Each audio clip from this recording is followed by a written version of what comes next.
우리 에베소 3장 12절 말씀을 우리 같이 한번 외워보도록 하겠습니다. 우리가 그 안에서 그를 믿음으로 말미암아 담대함과 확신을 가지고 하나님께 나아감을 얻느니라. 이번에는 좀 단어들이 조금 생소해요. 하지만 여러분들 잘 외울 수 있으십니다. 같이 지금 우리가 시작.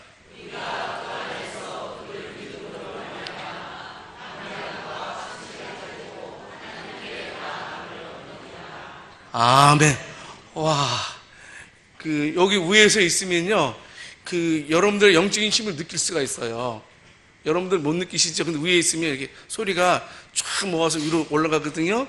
근데 오늘은 보니까 굉장히 어려운 성경 구절인데 많이 외우셨어요, 보니까.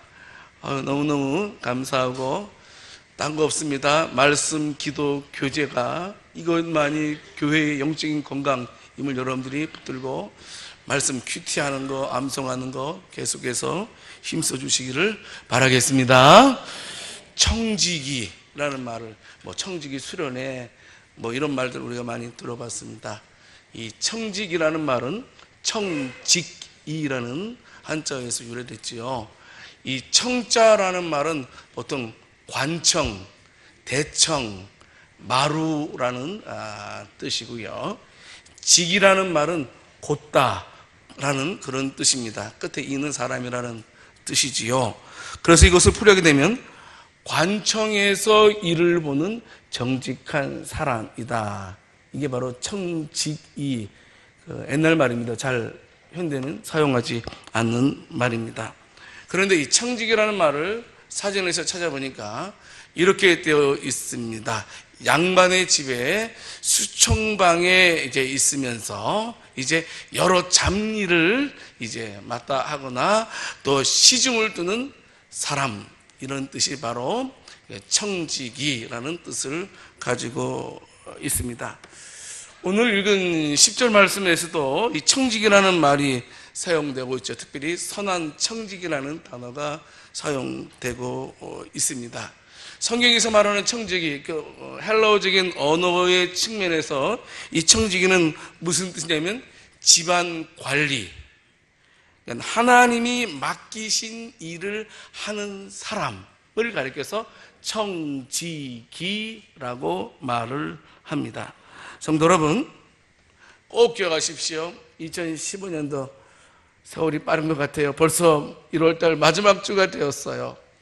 우리가 송구영신 예배 때 예배를 드리고 또 1월 첫 주에 우리가 직분자 명단도 발표했습니다. 여러분들, 내가 받은 직분이 하나님께서 나에게 맡겨주신 이름을 믿으시기를 바랍니다.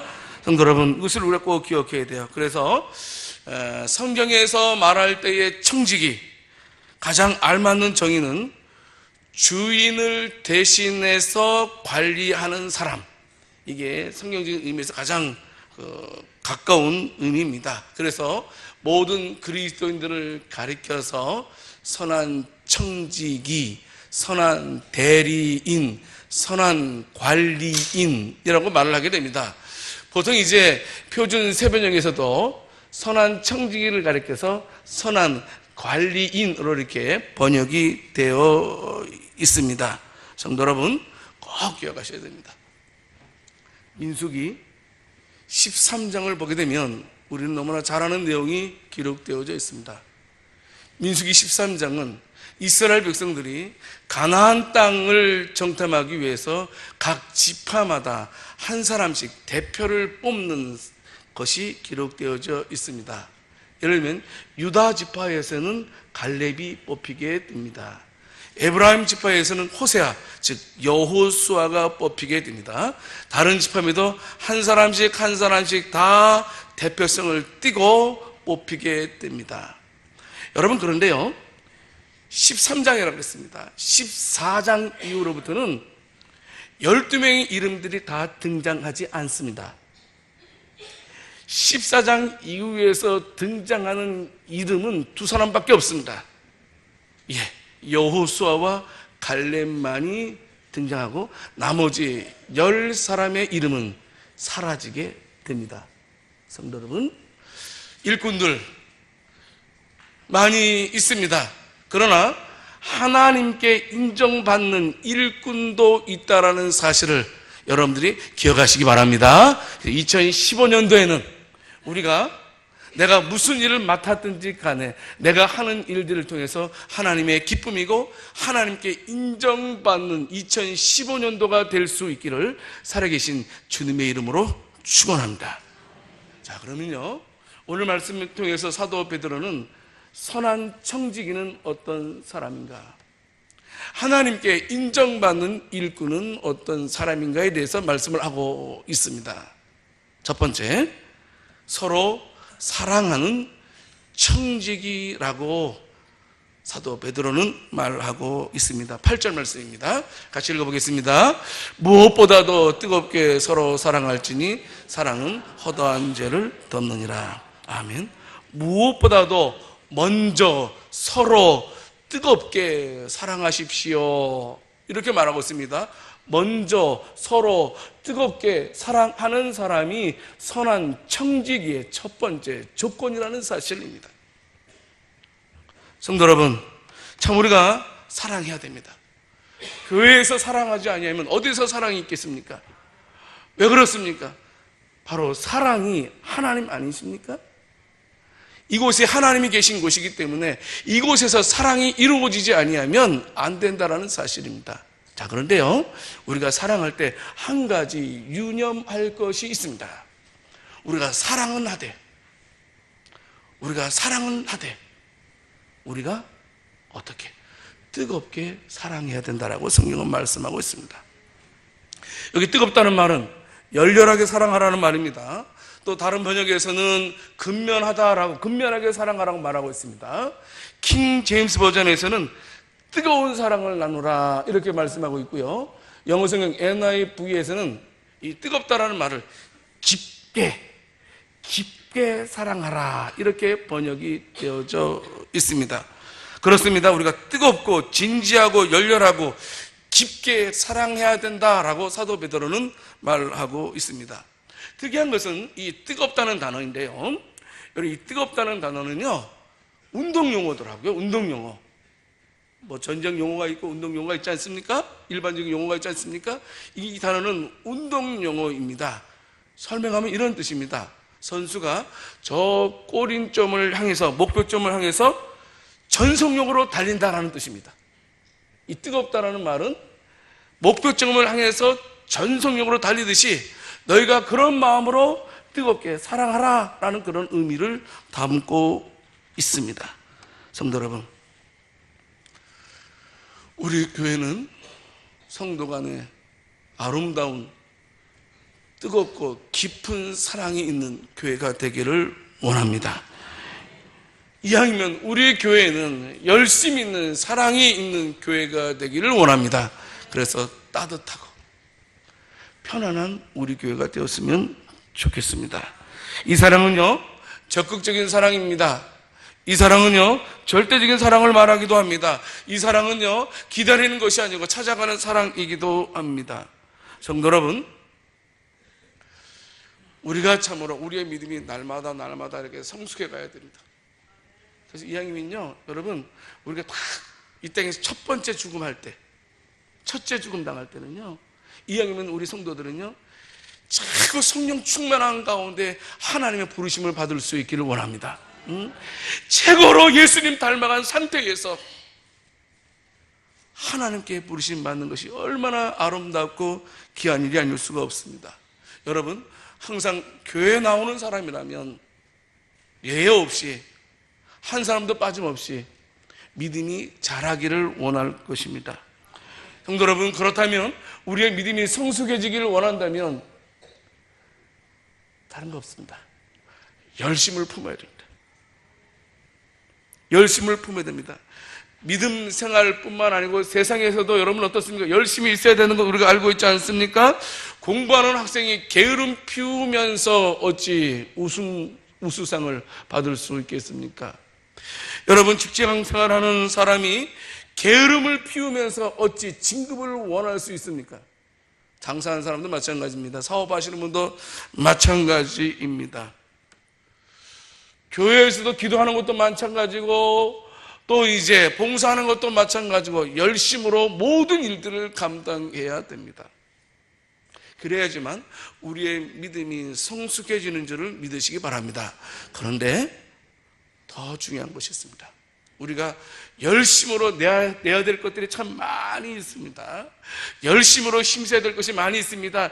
최속력으로 질주해서 나아갈 것들이 많이 있지만 그 우선적으로 뭐냐 하면 우리 교회는 사랑에 최선을 다하는 교회가 되기를 원합니다.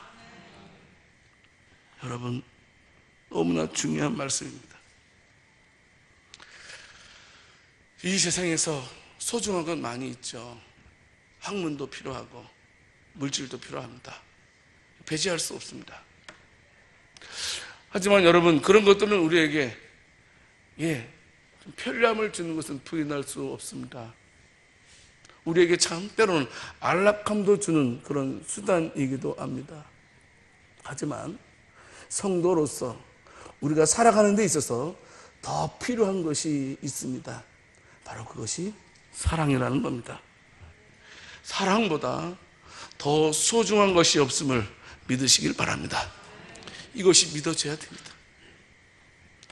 물질이 나한테 가장 필요한 것이 아니고 그 어떤 것이 나에게 가장 필요한 것이 아니고 나에게 가장 필요한 것, 하나님이 가장 원하시는 것은 뜨겁게 사랑하는 것을 제일로 원하시는 줄을 믿으시기를 바랍니다. 그래서 고린도전서 13장 13절 말씀에서 뭐라고 말씀하고 있습니까? 같이 읽어보겠습니다. 그런즉 믿음, 소망, 사랑 이 세 가지는 항상 있을 것인데 그 중에 제일은 사랑이다. 성도 여러분, 왜 사랑이 제일입니까? 왜 우리가 그토록 사랑을 소망하면서 100m를 뛰듯이 꼬리점을 향해서 달려가야 됩니까? 갈라디아서 5장 15절 말씀입니다. 같이 읽어보겠습니다. 만일 서로 물고 먹으면 피차 멸망할까 조심하라. 아멘. 그런데 여러분이 서로 물고 먹으면 양쪽 다 멸망하고 말 것입니다. 서로 물고 먹으면 망합니다. 서로 미워하고 헐뜯어도 망합니다. 그러나 서로 사랑하면 흥하는 줄을 믿으시기를 바랍니다. 서로 격려하고 협력하고 그러면 하나님께서 놀라운 부흥의 은혜를 허락해 주시는 줄을 믿으시기 바랍니다. 여러분, 최고의 가치가 사랑이 되어야 된다는 겁니다. 사랑의 관점에서 말을 하세요. 미움의 관점에서 말하지 말고, 판단의 관점에서 말하지 말고, 옳고 그름의 관점에서 말하지 말고,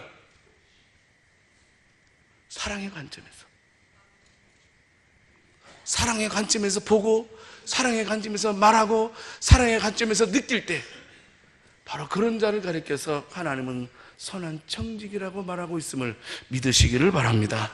그래서 베드로전서 1장 22절 말씀에서 뭐라고 말씀하고 있습니까? 거짓이 없이 형제를 사랑하게 이르렀다. 무슨 말입니까? 너희가 이제 꾸밈 없이 사랑하는 단계에 이르렀구나, 이렇게 말씀을 하고 있습니다. 하여튼요, 교회는 사랑이 있어야 됩니다.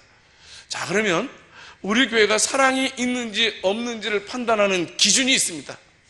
여러분, 우리 교회가 사랑이 많은 교회인지 아닌지를 느낄 수 있는 그 기준 한 가지 있습니다. 증거가 있습니다. 그게 뭡니까?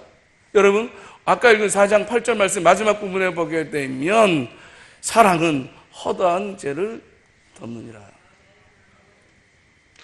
우리의 교회가 사랑이 많은 교회면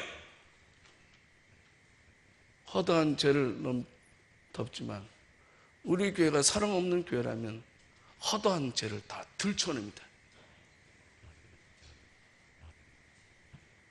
우리는 그것을 꼭 기억해야 됩니다.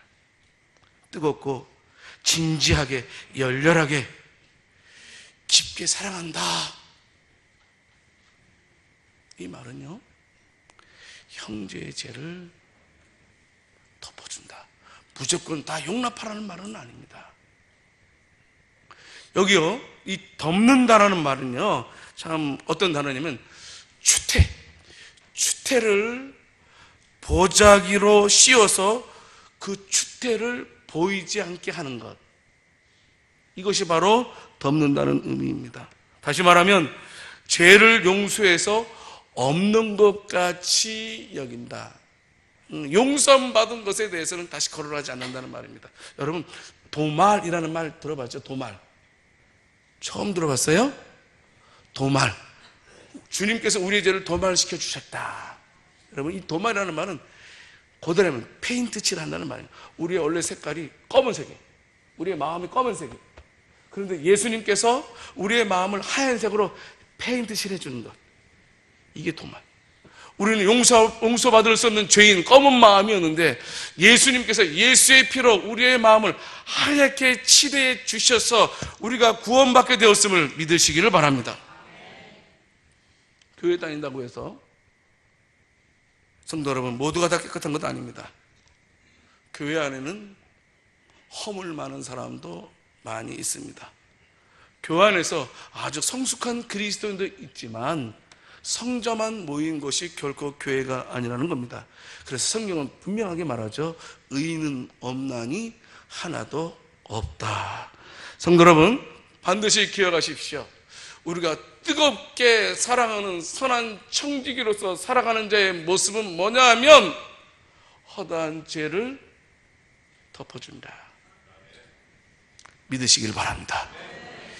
그리할 때 우리 교회가 사랑이 넘치는 교회. 여러분, 하나님은 아무나 주목하지 않습니다. 하나님은 아무 교회나 주목하지 않습니다. 하나님께서 주목하는 자는 사랑이 있는 자, 사랑이 있는 교회를 특별히 주목하시는 자를 믿으시기를 바랍니다. 마귀도요, 대단한 능력을 가지고 있습니다. 우리가 요한계시록을 통해서 말씀을 듣지 않았습니까? 이적도 행하고 하늘에서 불이 떨어지는 능력도 있다 그랬습니다. 여러분, 그런데요, 사단, 마귀가 할 수 없는 것이 있습니다. 마귀는 도저히 할 수 없는 것, 무엇입니까? 마귀는 사랑할 줄 모릅니다. 잘난 사람을 보면 별이 나서 그 속에다 미움을 심어주는 것이 사단입니다. 사단이 하는 일은 시기하게 만들고 질투하게 만들고 헐뜯게 만들고 험담하게 하고 은혜가 되지 못하는 말들을 하게 하고, 이게 다 사단이 하는 짓입니다.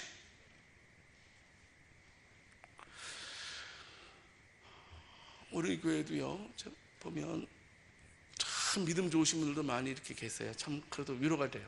얼마나 감사한지 모릅니다. 다른 말로 말하면 그래도 우리 교회는 믿음의 멘토들이 계시더라고요. 그래서 다 계셔가지고 그들이 흔들리는 사람 딱 옆에서 딱 받쳐주고, 어떤 사람이 어려워하면 가서 손잡아서 딱 끌어주고, 이런 분들이 계세요. 이왕이면 그런 영적인 멘토들이 더욱더 많아질 수 있기를 원합니다. 여러분, 시험은 다 들 수 있습니다. 여러분, 시험에 안 드는 사람이 있어요, 없어요? 없어요. 목사도 시험에 들까요, 안 들까요? 듭니다. 여러분, 문제는 뭐냐 하면 시험에 드는 건 문제가 되지 않아요. 이 세상은 시험 들 수밖에 없어요. 문제는 뭐냐 하면 시험에서 나올 줄 알아야 되는 거예요. 그러면 누군가 시험에 들었으면 건져내 줄 수 있는 사람이 될 수 있기를 원합니다. 못 나오게 밟지 마세요. 누군가 시험에 들었으면 그 사람을 건질 생각을 해야 되는데, 우리 교회는 그런 분 없습니다. 성도 여러분, 우리 교회는 뜨겁게, 아주 뜨겁게 사랑하는 교회가 될 수 있기를, 피차간에 허다한 죄를 덮어줄 수 있는 우리 교회가 될 수 있기를 살아계신 주님의 이름으로 축원합니다. 둘째로, 사도 베드로가 말하는 선한 청지기는 어떤 자이냐, 서로 대접하는 청지기가 되어야 된다라고 말씀을 하고 있습니다. 9절 말씀입니다. 같이 한번 읽어보도록 하겠습니다. 서로 대접하기를 원망 없이 하고. 무슨 말씀이에요? 불평하지 말고 서로 따뜻하게 대접해 주십시오 라는 말입니다. 이 원망이라는 단어는요, 투덜댄다, 불평한다, 중얼중얼거린다 라는 뜻입니다. 성도 여러분, 불평함 없이 서로를 후하게 대접하라, 불평함 없이 라고 말하고 있습니다. 여러분, 고대 사회 때, 다시 말씀드리면 초대교회 당시에는요, 굉장히 어떤 숙박 시설이라든지 이런 것들이 발달되어 있지 않습니다. 고급 관리라든지 왕들을 위해서만 곳곳마다 이렇게 숙소가 마련되어 있고, 또 일반인들은 조금 있지만 그렇게 커다하지 않습니다. 많지 않습니다. 그 당시에는 더구나 많은 그리스도인들이 핍박을 당하고 있는 상황이었습니다. 그러니까 막 도망다니는 신세들이 얼마나 많이 있는지 몰라요.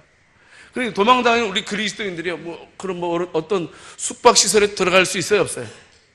없잖아요. 첫째, 돈이 없잖아요. 도망다니는 사람 돈 갖고 다니지 않잖아요. 얼마나 힘들겠어요. 얼마나 괴로운지 모릅니다.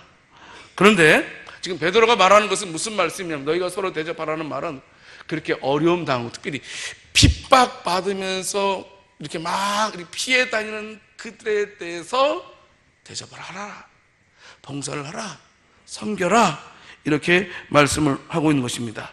그런데 문제는 뭐냐면, 초대교인들이 사도 베드로의 말을 듣고 순종을 잘했습니다. 잘 그들을 대접했습니다. 그런데 문제는 뭐냐 하면, 이 대접하는 일이 반복되었을 때 문제가 생기는 것이었습니다. 문제가 또 뭐가 문제냐면, 이 대접하는 길이 길어졌을 때 문제가 생기기 시작했습니다. 왜요? 여러분, 대접의 숫자가 많아진다든지 대접하는 기간이 길어지면 힘들어요, 안 힘들어요? 힘들잖아요. 그러니까 이 초대교회 안에서 그런 일들로, 섬기는 일로, 대접하는 일들로 인하여서 원망, 불평 하는 말들이 싹싹 피어나기 시작했어요. 그래서 아니다, 사도 베드로는 말하고 있는 겁니다. 진짜 하나님께 우리가 칭찬받기 위해서는 내가 힘들더라도 도와줘라. 여러분, 초대교회 때요, 교회사를 보게 되면요, 우리 그리스도인들이요, 표시가 있어요. 뭐냐면, 옛날에, 요새는 안 그런데 옛날에 차 뒤에다가 물고기 붙였어요, 안 붙였어요? 요새는 물고기 붙이는 사람 없더라고요. 물고기가 뭐냐면 익두스라는 말입니다. 헬라어로 익두스. 뭐냐면 예수 그리스도는 하나님의 아들입니다라는 헬라어 첫째 약자만 딱딱딱 보니까 그게 익두스, 물고기. 피난 다니는 사람이요, 이렇게 손바닥에다가 물고기를 그려줘요. 옆 사람한테 물고기 한번 그려보겠습니다. 손바닥 그려보세요. 한번. 실제로 해보세요. 한번. 물고기 해보세요. 물고기 표시. 손이 없어요? 예, 됐어요. 진짜로 그리지 마세요. 볼펜으로 그리면 어떡해. 여러분, 초대교회 때 어떤 일이 있었냐면, 막 도망을 다니잖아요. 그랬을 때 어떤 사람이 손바닥에다가 물고기를 그리는 거예요. 그러면 나는 이 사람 누군지도 몰라요. 성이 뭔지도 몰라요. 어디서 왔는지도 몰라요. 그러면 초대교회 교인들은요, 손에다 물고기를 그리면 무조건 집안에다 들어왔어요. 보호해줬어요. 여러분, 초대교회 때는요, 자유인들도 많이 예수를 믿었지만 많은 사람들이 노예였습니다. 여러분, 노예는 물질적으로 풍부하지 않잖아요. 근데 이제 자기 집에 끌어다가 이제 며칠을 갖다가 이제 막 먹이고 재워주고 하게 됩니다. 근데 이제 보낼 때는 보니까 빈손으로 보내지 않았더라고요. 꼭 얼마만큼 돈을, 여비를 줘서 보냈더라고요. 근데 노예가 돈이 있어요, 없어요? 없어요. 근데 노예 그리스도인들이 그것을 해결한 방법이 뭐냐면, 자기가 먹을 것을 먹지 않고 며칠 동안 먹을 것을 먹지 않고 그것을 팔아다가 그것을 피신하는 그리스도인들에게 주었다는 겁니다. 성도 여러분, 우리 교회는 원망 없이 형제를 대접하는 우리 교회, 특별히 어려운 일을 당하는, 힘든 일을 당하는 자들에 대해서 어려움을 당한 그들에게 도움을 주는 것에 대해서 지치지 않고 주님의 이름으로 끝까지 도울 수 있는 그런 능력과 은혜가 있는 모든 성도들이 다 될 수 있기를 살아계신 주님의 이름으로 축원합니다. 원망 없이 형제를 대접하라. 마태복음 7장 12절입니다. 황금률이죠. 굉장히 중요한 율법입니다. 같이 읽어보겠습니다. 그러므로 무엇이든지 남에게 대접을 받고자 하는 대로 너희도 남을 대접하라. 이것이 율법이요 선지자니라. 아멘. 무슨 말씀입니까? 대접하는 것은 성공의 비결. 그리고 이 대접하는 것은 율법과 선지자의 본뜻이다. 우리가 대접하는 것은 바로 율법과 선지자의 본뜻이다라고 말씀을 하고 있는 것입니다. 여러분, 마태복음에 있는 그 7장 12절에 있는 대접이라는 단어는요, 어떤 단어랑 잘 어울리는 단어냐면 힘들고 어려운 자, 고통 속에 있는 자랑 어울리는 단어입니다. 이 단어는 아무데나 이렇게 걸쳐지는 단어가 아니고요, 힘들고 어려운 자에게 어울리는 단어라는 사실을 우리가 꼭 기억했으면 좋겠습니다. 자, 문제는 뭡니까? 그러면 왜 우리가 그토록 내 것을 희생하고 남을 섬겨야 됩니까? 이 문제입니다. 성도 여러분, 우리 모두는요 이미 황송하리만큼 많은 대접을 주님으로부터 받았음을 기억하시기 바랍니다. 말할 수 없을 만큼. 누가복음 15장에 보게 되면 탕자의 비유가 기록되어져 있습니다. 탕자가 아버지가 돌아가시지 않았는데 재산을 반을 달라고 합니다. 있을 수 없는 일입니다. 그것을 받아가지고 훌쩍 타국으로 떠납니다. 그 돈 다 탕진 허비하게 됩니다. 여러분, 돈 있을 때는 불신자들은 어떻습니까? 사람들이 쫙 붙다가도 돈만 떨어지면 썰물처럼 싹 빠지는 게 불신자의 관계 아닙니까? 먹을 것이 없었습니다. 아무도 그를 보살펴주지 않았습니다. 그래서 너무나 배고파가지고 돼지 우리 속에 돼지 쥐엄 열매를 먹으면서 지나게 됩니다. 여러분, 생각해 보십시오. 그 돼지 키우는데 한번 들어가면 냄새 지독합니다. 그죠? 이게 옷도 몸도 그 돼지 냄새에 아마 배었을 것입니다. 근데 아들이 깨달았잖아요. 내가 살 수 있는 방법은 아버지께로 돌아가는 방법밖에 없다. 깨닫게 되잖아요. 그래서 용기 내서 결단을 내려서 아버지께로 갑니다. 아버지는 매일 기다렸죠. 저 멀리서 아들이 오는 거였습니다. 아버지는 어떻습니까? 신발도 신지 않은 채로 그 아들을 향해서 달려갑니다. 여러분, 근데 지금 아들의 모습은 어떻습니까? 옷도 형편없습니다. 머리도 얼굴도 깨재재하고 온갖 더러운 냄새가 가득 찼습니다. 아마 그 주변 사람들은 다 피해갔을 겁니다. 근데 아버지는 어떻습니까? 그 냄새나는 그 아들에게 달려가서 안고 입 맞추고, 여봐라, 송아지를, 살찐 송아지를 잡아라. 여봐라, 옷을 가져와라, 신발을 가져와라, 가락지를 가져와라. 그 둘째 아들은 황송아리만큼 큰 사랑을 아버지로부터 받게 됩니다. 성도 여러분, 성경은요, 이런 황송한 대접을 받지 아니한 성도는 한 사람도 없다 말씀하고 있습니다.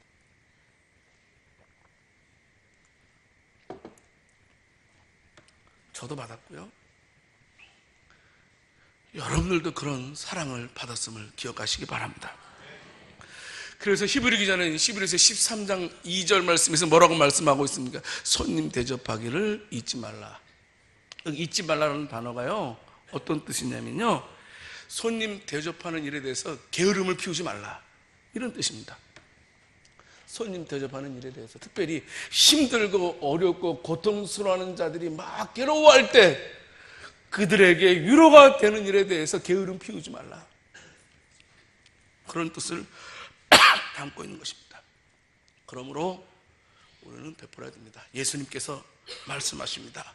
마태복음 25장 35절에 36절 예수님이 지금 하신 말씀입니다. 같이 한번 읽어보겠습니다. 먹을 것을 주었고 목마른 때에 마시게 하였고 나가는 되었을 때에 영접하여 얼벗었을 때에 옷을 입혔고 병들었을 때에 돌보았고 옥에 갇혔을 때에 와서 보았느니라. 그 말을 들은 의인들이 예수님 무슨 말씀하시는 거예요? 말씀하고 있습니다. 37절 말씀입니다. 읽어보겠습니다.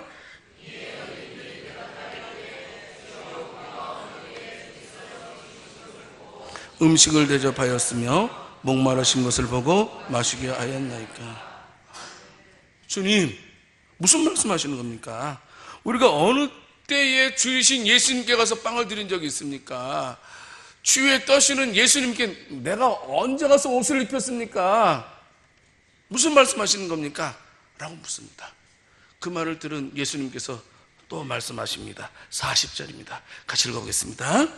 임금이 대답하여 이르시되 내가 진실로 너희에게 이르노니 너희가 여기 내 형제 중에 지극히 작은 자 하나에게 한 것이 곧 내게 한 것이니라 하시고. 아멘. 성도 여러분, 올챙이 때 시절을 잊지 말라 그랬죠. 올챙이 때 시절을 기억하라. 내가 하나님의 은혜를 받았을 때를 기억해야 됩니다. 황송하리만큼 그 엄청난 사랑을 우리가 받았는데요, 여러분 이제는 우리가 갚을 때가 되었다는 겁니다. 그 사랑은 대가 없이 베풀 수 있는 그런 단계에 우리가 돌아가야 된다는 사실입니다.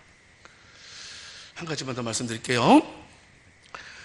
사도 베드로가 선한 청지기에 대해서 말씀하고 있는데 어떤 자가 선한 청지기냐?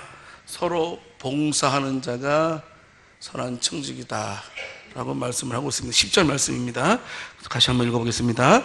각각 은사를 받은 대로 하나님의 여러 가지 은혜를 맡은 선한 청지기같이 서로 봉사하라. 서로 봉사하라.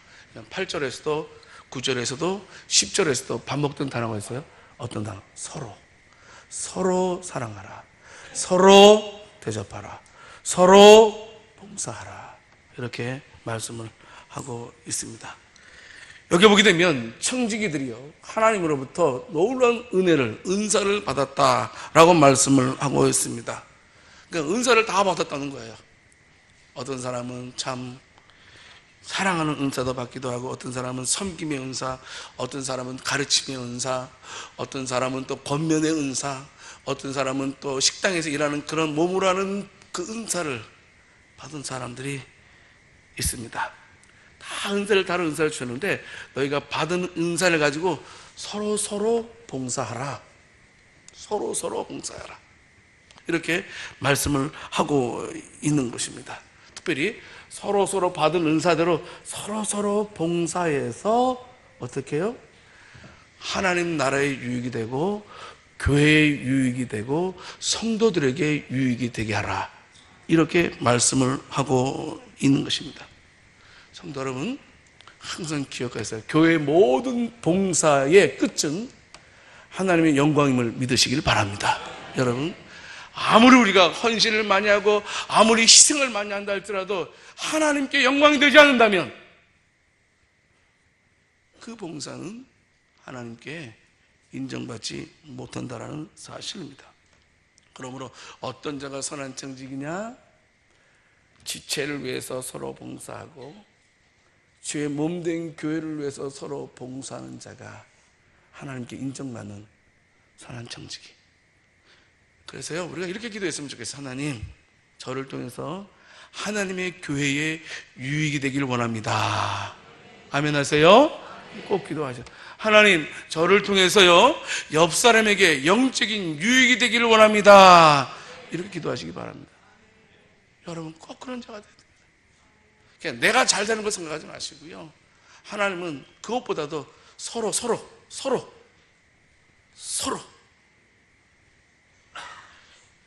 하라. 서로 대접하라. 중요한 얘기가 나오는 거예요, 지금요. 잘 들으세요.